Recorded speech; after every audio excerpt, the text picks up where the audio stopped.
আমি নাকি বিএনপির এক নেতার পকেট থেকে আমি ৫,০০০ টাকা ছিনতাই করে এনেছি।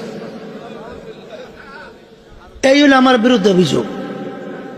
আমার ভাই ফয়জুল করিম, আবুল খায়ের, জিয়াউল করিম, মোসাদ্দেবিলাল মাদানী, আমার ভাই সাইফুল, এইবার আরো অনেক। এরপরে দেখেন এই মিথ্যা কেসের উপরে আমাকে জেলে দিয়েছে।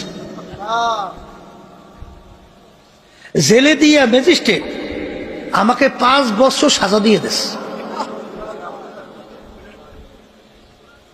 কোন দেশে আছে কথা বোঝেন নাই? ৫ বছর সাজা দেখে এলাম তো জেলে।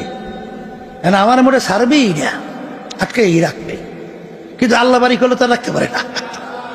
তা যাই হোক, চেষ্টা কম করে নাই।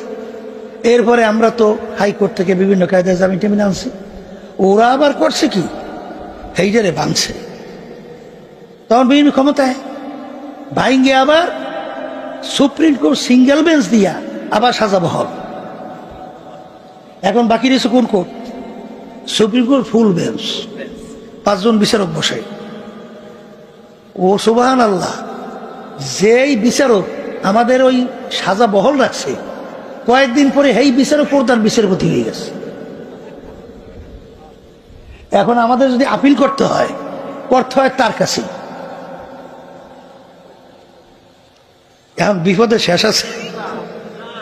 আল্লাহর তাওয়াক্কুলকে আপনাদের রহমতুল্লাহ ছিল, তার আপিল আলহামদুলিল্লাহ করলাম। করার পরে তখন তো ৫ জন বিচারক, তো আর তখন তো ছিল সিঙ্গেল বেঁচে ১ জন। তা আলহামদুলিল্লাহ শুনানির পরে আমাদেরকে আল্লাহর মধ্যে বেকসুর খালাস দিয়ে দিচ্ছে।